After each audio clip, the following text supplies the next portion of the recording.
Tout de suite, émission.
Bonjour à tous.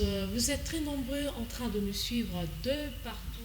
Vous nous suivez dans vos maisons, dans vos bureaux. C'est un plaisir pour moi de vous avoir aujourd'hui, d'échanger avec vous sur la santé. Je dis merci à Ingénieur Grace qui est en train de nous accompagner de l'autre côté de la belle vitrée. Je dis merci aux 4 êtres vivants. Merci vraiment à la bénédiction de l'apôtre Jimmy Faya, lui qui ne cesse de nous mettre dans ce prière pour que nous puissions tenir. Alors, bienvenue à tous encore une fois dans cette émission Dites-nous Docteur. Aujourd'hui, nous allons vous parler de l'hypertension artérielle. L'hypertension artérielle, certains se posent la question de savoir, mais c'est quoi l'hypertension artérielle ? Vous aurez la chance de découvrir, de savoir de cause, de savoir qu'est-ce qu'est cette maladie avec notre docteur Yves Toumba, dont je vais devoir prendre et saluer sans plus tarder. Bonjour docteur. Bonjour madame. Docteur Yves, vous allez bien ? Oui, je vais très bien. Très bien. Oui, très bien. Vous êtes docteur, c'est normal que vous soyez en bonne santé. Je ne pense pas que les docteurs tombent malades. Non, pas du tout. Nous sommes aussi humains. Nous sommes humains, donc nous pouvons toutefois tomber malades aussi. Alors, docteur, je suis avec vous sur ce plateau pour échanger, pour parler de l'hypertension artérielle. Avant déjà d'entrer dans le vif de notre maladie, de notre sujet du jour, c'est quoi l'hypertension artérielle ? Ok, l'hypertension artérielle, c'est une maladie, soit une pathologie, qui est caractérisée par une élévation de la pression du sang dans nos artères. Ou soit, pour bien expliciter, c'est toute élévation de la pression artérielle systolique et ou diastolique supérieure à 140 sur 90 mm de mercure chez tout sujet ayant un âge de 18 ans révolu. C'est-à-dire quoi? Donc quand on dit et ou supérieur à, donc soit c'est la diastolique, soit c'est la systolique. Donc la diastolique, c'est-à-dire nous avons dans la révolution cardiaque, nous avons deux entités. Nous avons la systole et la diastole. La systole qui est caractérisée par la contraction des cavités cardiaques afin de chasser le sang du cœur vers les périphéries. Tandis que la diastole, c'est le remplissage. C'est pourquoi nous disons que le cœur est une pompe foulante et aspirante. C'est en rapport avec ces deux entités, la systole et la diastole. Alors, pour être hypertendu, soit nous pouvons être hypertendus par la systolique qui est élevée, soit par la diastolique qui est élevée, soit ce sont les deux entités-là, la systolique et la diastolique qui sont élevées. Voilà, c'est ce qu'on peut dire. Alors, docteur, puisque nous parlons de cette maladie, quels sont les types ? Il y a plusieurs types de l'hypertension. Si oui, et quels sont ces types-là de l'hypertension artérielle ? Oui, nous disons qu'il y a deux types d'hypertension artérielle. Mhm. Nous avons une hypertension artérielle qui est dite essentielle ou primaire et une hypertension artérielle qui est dite secondaire. Oui. C'est-à-dire essentielle ou secondaire qui renferme plus des 90 ou 95% des cas, mais il faut savoir que ce sont des hypertensions artérielles qui sont sans cause connue, mais qui ont des facteurs favorisant cette hypertension artérielle essentielle. Ouais. Et quand nous parlons de l'hypertension artérielle secondaire, c'est-à-dire nous avons une cause connue. Ok. Ouais. Ok. Donc, quand nous avons une cause connue, là, nous pouvons parler de l'hypertension et de la gravité, en fait, de l'hypertension artérielle. Oui, bon, au fait, quand on parle de sans cause connue, comme dans l'hypertension artérielle essentielle ou primaire, la cause n'est pas connue, mais nous avons des facteurs favorisants, notamment on peut avoir des prédispositions génétiques. Il y a dans certaines familles où nous avons des familles où les individus ou les personnes de cette famille ont une hyperkaliémie. Donc hyperkaliémie, c'est-à-dire on a des familles où le taux de potassium est supérieur à la normale. Donc ça devient quelque chose, on dirait héréditaire. Héréditaire. Voilà. Nous avons aussi certains facteurs favorisants. Nous avons aussi des facteurs qui sont dits modifiables et des facteurs non modifiables. Dans les facteurs modifiables, nous avons par exemple le tabac, l'alcool, nous avons l'obésité. Nous pouvons modifier le tabac, on s'est dit aujourd'hui j'arrête de fumer, nous pouvons dire que j'arrête de prendre de l'alcool, parce que dans le tabac, je fais allusion à la cigarette. Exactement. Nous avons ce que nous appelons, dans le tabac, nous avons une substance qui est dite la nicotine. Cette nicotine-là, c'est elle qui sensibilise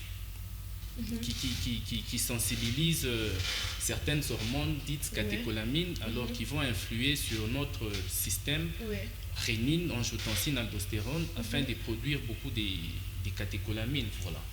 Alors, nous avons cette nicotine. Dans l'alcool aussi, nous avons l'éthanol.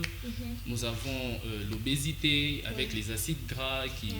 Dans l'obésité surtout, parce qu'on a deux types d'obésité. Nous avons l'obésité androïde et gynoïde. L'obésité androïde, ce sont nos gens que nous voyons sur la ville avec de gros ventres. Voilà. Tandis que gynoïde, ce sont nos femmes. On a des femmes qui disent qu'ils ont des gros bassins. Vous voyez un peu. Voilà. Mais plus, c'est l'obésité androïde qui pose beaucoup plus de problèmes, parce que les graisses que nous avons au niveau de notre cavité abdominale se dégradent plus rapidement en acides gras. Et ce sont ces acides gras, une fois qu'ils sont déversés dans notre circulation sanguine, ils vont s'accoler dans la paroi interne de nos vaisseaux. Et en formant des plaques d'athérome, en diminuant le calibre de nos vaisseaux, et qui vont augmenter la résistance vasculaire. Mais docteur, puisque vous venez de parler de l'obésité, est-ce qu'on peut être mince et souffrir de cette maladie? Oui. Parce que vous pouvez être mince, mais vous avez l'hypertension artérielle. Parce que quand on parle des facteurs favorisants, nous avons des facteurs, j'ai dit qu'il y avait des facteurs modifiables et les non modifiables. Exactement. Dans les modifiables, là, on peut être mince, mais on fume. Voilà. On peut être mince, nous prenons de l'alcool. Donc c'est un facteur favorisant cette hypertension artérielle. Voilà. Nous avons aussi dans les facteurs non modifiables, notamment on ne peut pas modifier notre âge, on ne peut pas modifier le sexe, on ne peut pas modifier la race. Vous allez voir, si vous prenez peut-être une étude peut-être de cohorte, vous étudiez des hommes et des femmes avant 45 ans dans une tranche d'âge, admettons de 18 ans à 45 ans. Vous allez voir que plus les hommes font l'hypertension artérielle que les femmes. Parce que les hommes, ils sont sous stress, ils travaillent sous stress, il y a beaucoup de facteurs qui interviennent, ils se lèvent tôt le matin, tôt le soir. Mais les femmes, c'est plus après 45 ans. 45 ans, je fais allusion à la ménopause. Après 45 ans, vous allez voir que les femmes, avant 45 ans, les femmes jouissent de ce que l'on appelle une immunité œstrogénique. C'est-à-dire, c'est quoi, voilà, Donc, avant 45 ans, la femme a beaucoup d'hormones, la progestérone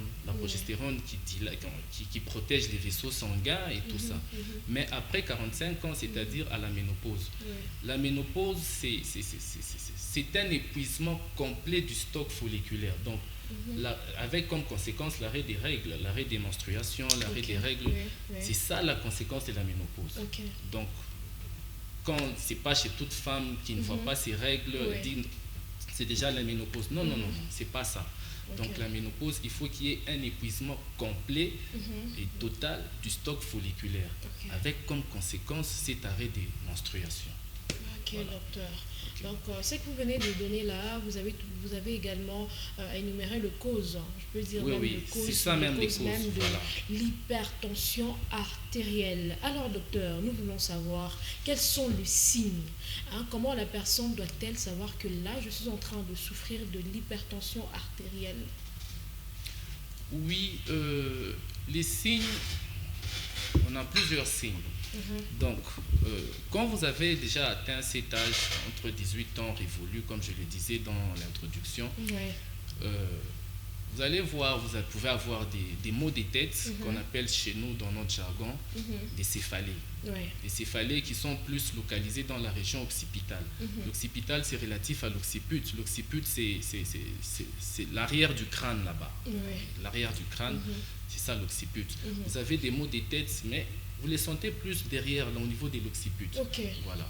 Vous pouvez avoir des vertiges, vous pouvez avoir des flous visuels, vous êtes là, vous avez des flous visuels, on dirait avec sensation d'une mouche volante là, devant vos yeux. Voilà. Vous pouvez avoir, comment on peut dire encore, j'ai parlé des vertiges, j'ai parlé des maux de tête, j'ai parlé des yeux, des maux des yeux. Vous pouvez avoir des maux des yeux qui sont plus localisés au niveau de l'œil là. On dirait une pulsation là. Voilà. On dirait, vous sentez qu'on est en train de vous piquer quelque chose à l'intérieur. C'est ça. Docteur, nous sommes en train de chuter petit à petit avec notre émission qui est La Santé. Vous êtes très nombreux. Nous parlons aujourd'hui de l'hypertension artérielle. Vous venez à peine de nous prendre diffusion en cours. Nous parlons de l'hypertension artérielle. Le docteur Yves Toumba vient de nous parler, de nous signifier c'est quoi l'hypertension artérielle. Il nous a également donné le cause de cette maladie. Alors docteur, est-ce que 15 et 9 est une bonne tension et quelle est la tension normale selon l'âge? Oui, au fait, une tension de 150 sur 90 mm de mercure, avant tout, j'aurais d'abord souhaité classifier l'hypertension artérielle. Voilà. Parce que nous avons des stades. Nous avons le stade 1, le stade 2, le stade 3, ou soit l'hypertension artérielle légère, l'hypertension artérielle modérée, l'hypertension artérielle sévère, et nous avons une hypertension artérielle qui est dite maligne. Dans l'hypertension artérielle légère, c'est où nous parlons, ce sont des chiffres pressionnels qui sont compris entre 140 et 159 mm de mercure. Donc vous allez voir déjà dans les chiffres que vous venez de me donner là-bas, c'est déjà dans la tranche d'âge, dans la tranche plutôt d'une hypertension artérielle légère. Donc c'est léger, mais bon, c'est pas tellement grave, mais c'est léger. En fonction des grades, en fonction des stades. Voilà. Nous avons l'hypertension artérielle qui est dite maligne, c'est-à-dire nous avons ces chiffres que vous nous avez donnés là-bas, les 15, donc le grade 2 ou soit le grade 3, qui est accompagné, qui est associé à une atteinte viscérale. Vous pouvez avoir des chiffres tensionnels, comme vous le dites là, de 15-9, avec une association ou soit une atteinte peut-être d'une encéphalopathie hypertensive, ou soit vous avez l'œil qui coule, ou soit donc, quand on fait un fond d'œil, dans les diagnostics de l'hypertension artérielle, on verra, il y a une panoplie de processus que nous devons faire pour avoir à diagnostiquer l'hypertension artérielle. Donc c'est ce que je disais, une hypertension artérielle de 15-9, si c'est associé à une atteinte viscérale, là on parle d'une hypertension artérielle maligne. Donc c'est quand même grave. Docteur, dites aux téléspectateurs et téléspectatrices qui nous suivent et qui souffrent de l'hypertension artérielle, quel est le meilleur traitement de cette maladie et comment éviter cette maladie? Voilà. Donc, les personnes qui souffrent de l'hypertension artérielle, d'abord, le premier des traitements, c'est l'hygiène de vie. Donc, c'est ce qu'on appelle communément les mesures hygiéno-diététiques. Donc, vous devez savoir quoi manger, quoi ne pas manger, faire l'exercice physique. Oui, quand vous respectez d'abord cette diète-là, ces régimes hygiéno-diététiques, par conséquent, là maintenant, vous pouvez passer au palier du traitement médicamenteux. Mais cela n'empêche, admettons qu'on diagnostiquait quelqu'un de l'hypertension artérielle aujourd'hui, c'est pas d'emblée qu'on mettra un traitement médicamenteux. On va commencer d'abord par les mesures hygiéno-diététiques qui corrigent aussi l'hypertension artérielle. Mais il faut savoir, quand vous êtes hypertendu, en tout cas, vous les demeurez à vie. C'est incurable. C'est vraiment incurable. Oh là là. C'est incurable, mais on sait quand même bien gérer, on sait quand même normaliser les chiffres. Mais quand vous êtes diagnostiqué hypertendu, en tout cas, vous êtes hypertendu à vie. Hypertendu à vie, donc vous devez vraiment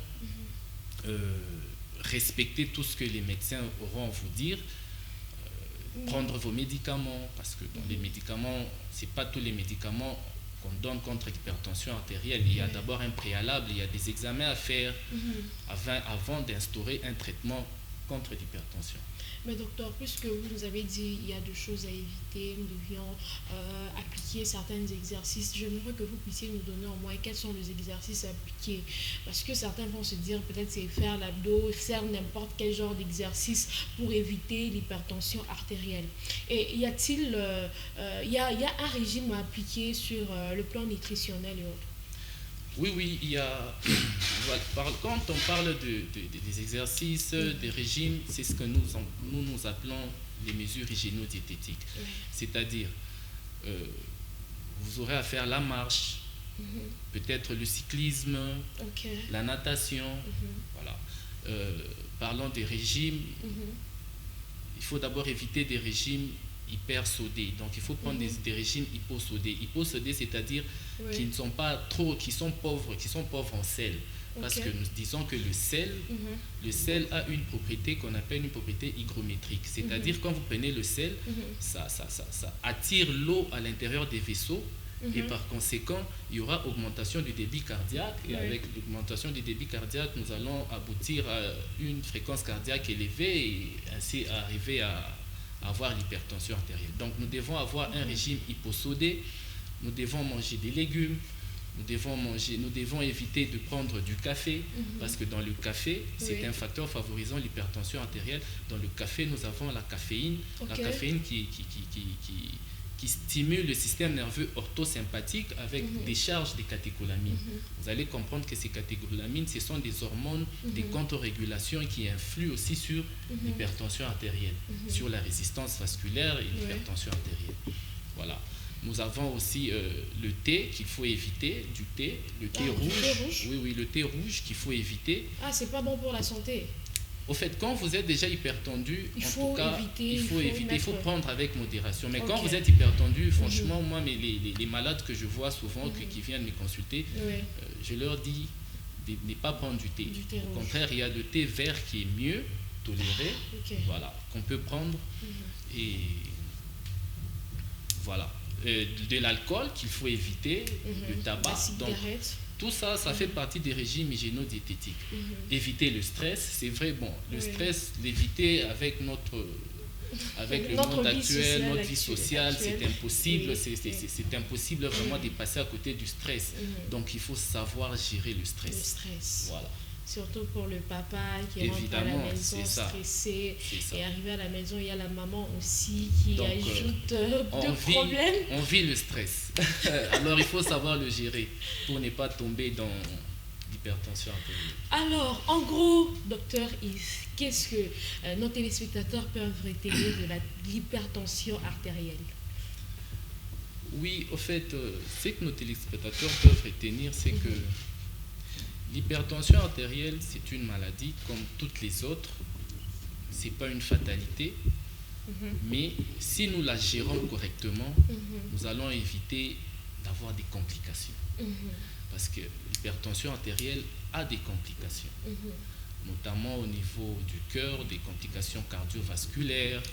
L'hypertension peut mener à faire des AVC, AVC qu'on appelle accident vasculaire cérébral. Qui est d'ailleurs devenu très fréquent. C'est très fréquent. Je pense qu'on aura à parler de ça la prochaine fois. L'hypertension artérielle peut créer des dissections aortiques. L'hypertension artérielle peut créer des arrêts cardiaques. L'hypertension artérielle peut créer la cécité.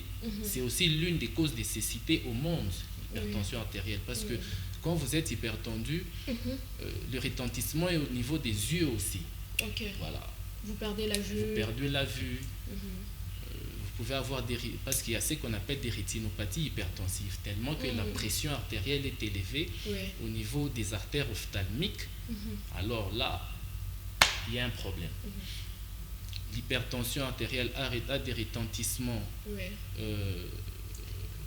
multiviscérales. C'est quoi multiviscéral? Donc ça peut atteindre plusieurs vaisseaux, plusieurs viscères, plusieurs organes. Voilà. Notamment, quand j'ai parlé du cerveau, des AVC. Les AVC, c'est plus en rapport avec il y a les yeux et tout ça. Donc c'est un peu ça. Docteur, alors il y a des femmes enceintes qui nous écoutent.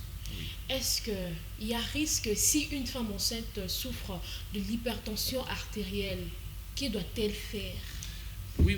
Il y a l'hypertension artérielle chez la femme enceinte, voilà, qu'on appelle une toxémie gravidique. La toxémie gravidique, c'est-à-dire, nous avons des femmes, elle n'est pas hypertendue, mais une fois que la grossesse s'installe, il y a l'hypertension qui vient. Oui. Très souvent, c'est à partir du deuxième trimestre parce que nous avons, comment je peux dire, nous avons les syncytiotrophoblastes. Donc, ce sont des cellules, lors de l'anidation de l'œuf, notre placenta doit se fixer au niveau du fond utérin. Au niveau du fond utérin. Alors, pour se fixer, il y a les syncytiotrophoblastes qui vont essayer de creuser là pour permettre que le sang, si vous remarquez, la tension chez la femme enceinte, elle est souvent basse. Elle est souvent basse pour permettre qu'il y ait un grand débit, mais la pression basse. Donc, naturellement. Voilà. Alors, quand il y a ce défaut d'invasion de ces cellules trophoblastiques, donc le défaut d'invasion, c'est ce qui fait que les vaisseaux sanguins, les trophoblastes chez la femme enceinte ne seront pas rompus afin de permettre que le sang puisse couler à bas débit, mais à grand débit, mais à la pression basse. Voilà. Alors, il y a de ces femmes qui sont comme ça, il y a ce défaut d'invasion, de la deuxième invasion trophoblastique et qui arrive à créer des hypertensions comme ça chez les femmes. Mais il y a des femmes qui sont hypertendues, mais qui tombent enceintes. Donc ce sont des grossesses vraiment à risque. Ce sont des grossesses à risque, soit c'est la mère qui peut trépasser, soit c'est l'enfant qui peut trépasser. Voilà. Alors là, si vous reconnaissez hypertendu, vous devez voir déjà votre médecin et votre gynécologue qui va vous faire un suivi vraiment très minutieux afin d'éviter que vous puissiez tomber courir ce risque-là. Voilà. Docteur, cette maladie est-elle héréditaire? Oui, c'est une maladie. Nous avons une entité. Quand j'ai parlé de l'hypertension artérielle, dans les deux types, j'ai parlé de l'hypertension artérielle essentielle, où nous avons une prédisposition génétique.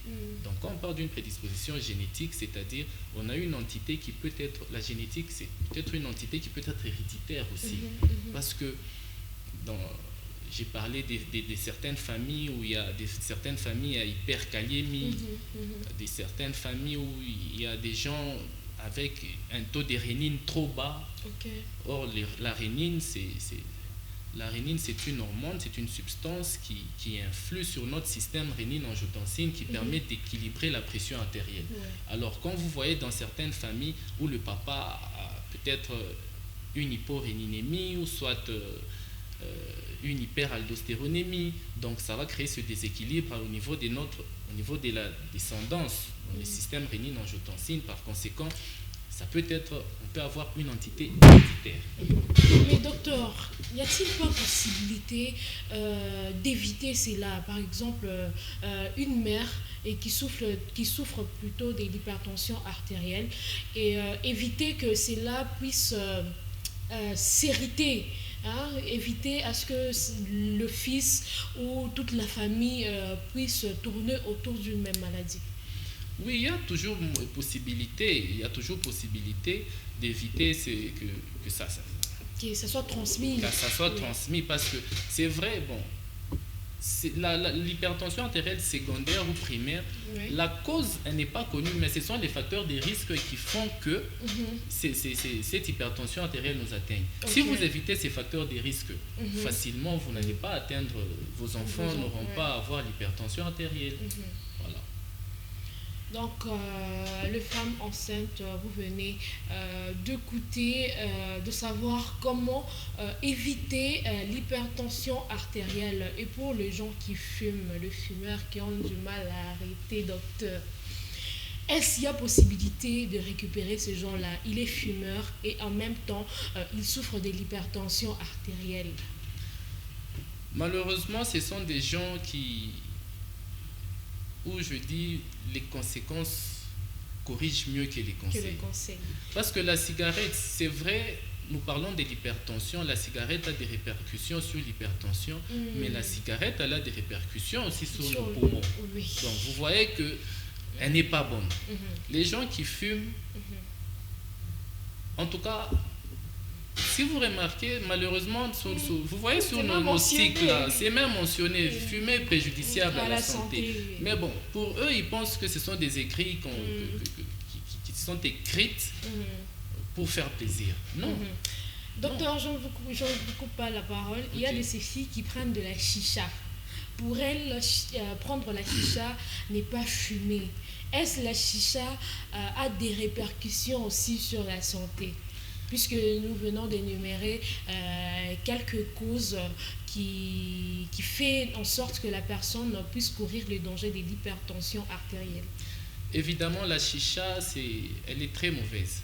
Elle est très mauvaise parce que la chicha, c'est un cocktail de plusieurs molécules. Ok. Voilà. Or, chez les femmes, les femmes qui fument, nous avons ce qu'on appelle le syndrome des cartégènes. Ok. Ce syndrome-là, c'est-à-dire... vous allez voir les femmes qui ont fumé, bon, peut-être pendant la jeunesse, l'adolescence, elles fument. Or, dans cette chicha-là, on a la nicotine aussi. La nicotine, vous voyez, lors de la fécondation,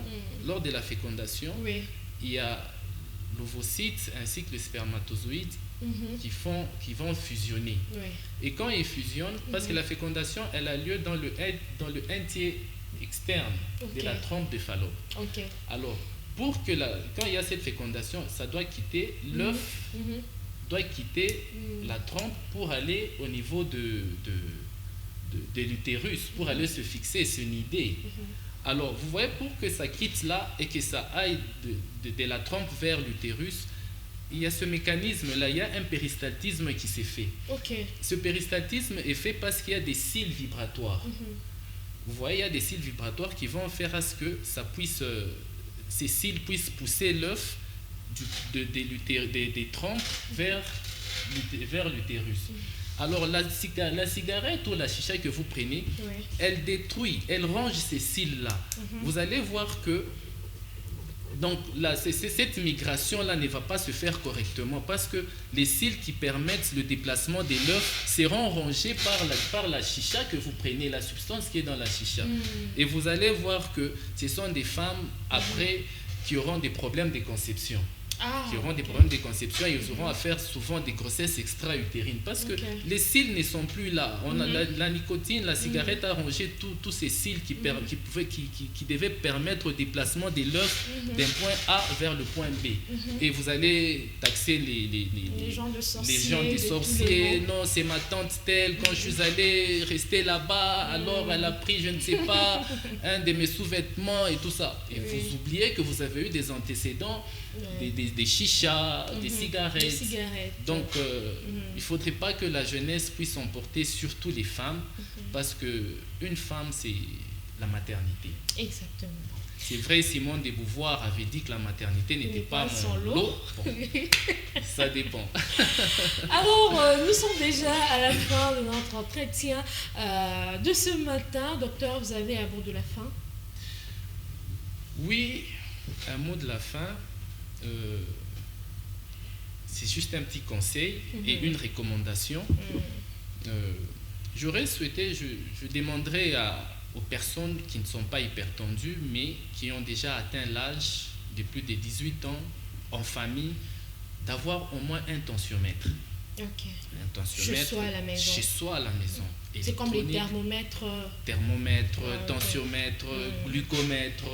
Ce sont des objets qu'il ne faudrait pas, des matériels qu'il ne faudrait pas vraiment manquer à la maison, et surtout si vous êtes déjà en âge, parce que quand on parle des 18 ans révolus, c'est-à-dire 18 ans au-delà. Donc, d'avoir cela. Et aux personnes hypertendues,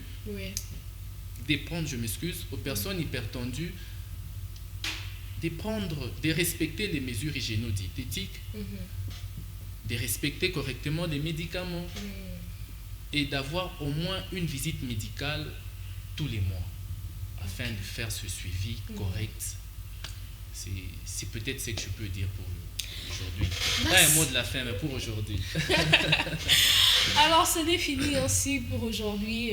Au centre de notre entretien, c'était l'hypertension artérielle. Vous avez suivi de cause comment éviter cette maladie. Le docteur Yves Toumba nous a expliqué le cause de cette maladie. Alors, je dis merci à ingénieur Grace qui nous a cadré et permis à ce que vous puissiez nous suivre chez vous à la maison. Merci vraiment pour votre attention. Je dis également merci aux 4 êtres vivants, sans oublier notre papa, notre père spirituel qui est l'apôtre Jimmy Faya.